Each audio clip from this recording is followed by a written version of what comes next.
எல்லோருக்கும் வணக்கம். மைதா மாவு பிஸ்கெட் செய்யலாம். அதுக்கு தேவையான பொருள், நான் மைதா வந்து இந்த கப்பில் 2 கப் எடுத்து வச்சுருக்கிறேன், பிளாஸ்டிக் கப் இது.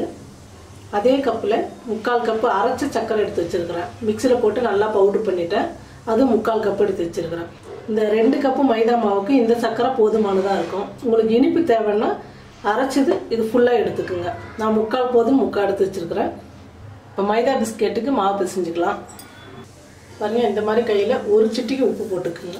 அது டேஸ்ட்டுக்கு தான் அந்த உப்பு போடுறோம். ஒரு 2 ஸ்பூன் எண்ணெய் விட்டுக்கலாம். எண்ணெய் ஊற்றிட்டு நல்லா கட்டி இல்லாமல் மாவு வந்து நல்லா பிசைஞ்சிடணும். நம்ம பவுட்ரு பண்ணி வச்சுருக்க சர்க்கரையை போட்டுக்கலாம். நல்லா கலந்து விட்டுடுங்க. சர்க்கரை வந்து முழுசாக போட்டால் நம்ம தண்ணி ஊற்ற ஊற்ற அப்படியே இலக்கமாக ஆகிட்டே இருக்கும். அதனால தான் நம்ம இந்த மாதிரி பவுட்ரு பண்ணி ஊற்றிட்டா கொஞ்சமாக தான் தண்ணி பிடிக்கும், அதிகமாக பிடிக்காது. நம்ம சப்பாத்தி மாவு எப்படி பிசைகிறோமோ அந்த மாதிரி நல்லா பிசைஞ்சுக்கலாம். தண்ணி வந்து கொஞ்சம் கொஞ்சமாக விட்டு மாவு நல்லா பிசையணும். அதிகமாக தண்ணி ஊற்றிடாதீங்க. பாருங்கள், மாவு வந்து நல்லா பிசைஞ்சிட்டேன்.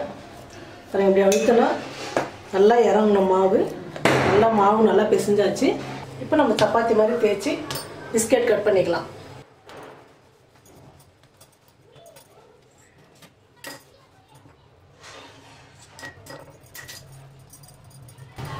இந்த மாதிரி உருண்டை பண்ணி 4 பாகமாக பிடிச்சிக்கலாம். நல்லா கையில் இந்த மாதிரி தட்டிக்குங்க. லேசாக மாவு போட்டு தேய்ச்சிடலாம்.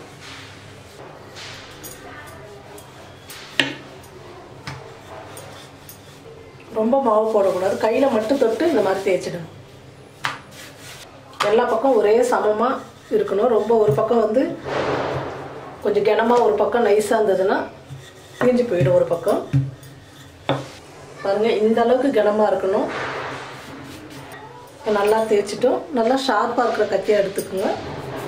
நம்ம கட் பண்ணிக்கலாம். இதெல்லாம் வந்து ரொம்ப ஈஸி. மைதா மாவில் கலகலா பிஸ்கெட்டு எல்லாம் ஒன்று தான். கலகலான்றது ரொம்ப நைஸாக கட் பண்ணி செய்வோம். இது வந்து கொஞ்சம் மோட்டாவாக பண்ணுறதுனால பிஸ்கெட்டுன்னு சொல்கிறோம். எல்லாமே ஒரே இது தான். கோதுமை மாவுலும் செய்யலாம், மைதா மாவில் காரமும் செய்யலாம். இது இனிப்பு செய்கிறேன். இன்னொரு நாளைக்கு நான் காரம் செஞ்சு காட்டுறேன். இப்போ நம்ம கட் பண்ணிக்கலாம். உங்களுக்கு எந்த அளவுக்கு சைஸ், சின்னது வேணும் பெருசு வேணும்னு பார்த்து கட் பண்ணிக்கோங்க.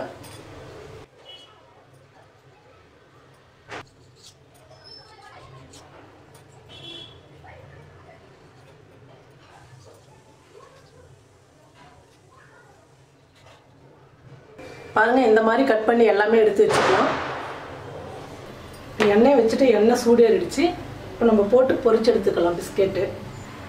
ஸ்டவ் வந்து ஃபுல்லாக வைக்காதீங்க, மேலே வந்து தீஞ்சிடும். உள்ளே வந்து அப்படியே பச்சை மாவாக இருக்கும். சூடு ஏறினோடனே கம்மி பண்ணிவிடுங்க. இந்த மாதிரி பிஸ்கெட் செய்யறதுக்குலாம் நமக்கு செலவே இல்லை. சர்க்கரை மைதா இருந்தால் போதும். இனிப்பு பிடிக்கலன்னா காரத்தில் செஞ்சு கொடுக்கலாம். குழந்தைங்களுக்கெல்லாம், பெரியவங்களுக்கும் காரத்தில் செஞ்சு கொடுக்கலாம். பாருங்கள், நல்லா தனித்தனியாக எவ்வளோ நல்லா வந்திருக்குது. நல்லா கலர் வரணும், அப்போ தான் வந்து நல்லா வெந்து வந்துருக்குது அப்படின்னு சொல்லிட்டு நம்ம தெரிஞ்சுக்கலாம். இல்லைன்னா மாவு வந்து உள்ளே பச்சையாக அப்படியே இருக்கும். பாருங்கள், ஒரு பக்கம் வெந்துருச்சு, இன்னொரு பக்கம் திருப்பி விட்டுக்குங்க. நல்லா வெந்துட்டு இந்த பிஸ்கெட் வந்து மேலே நல்லா மிதந்து வரும். நல்லா பாருங்கள், நல்லா சூப்பராக வெந்துருச்சு. கலர் பாருங்கள் எப்படி வந்துருக்குங்களா. இந்த மாதிரி வரணும் பிஸ்கெட் வந்து. இப்போ நம்ம எடுத்துக்கலாம். இது எண்ணெய்லாம் வந்து ரொம்ப இழுக்கவே இழுக்காது.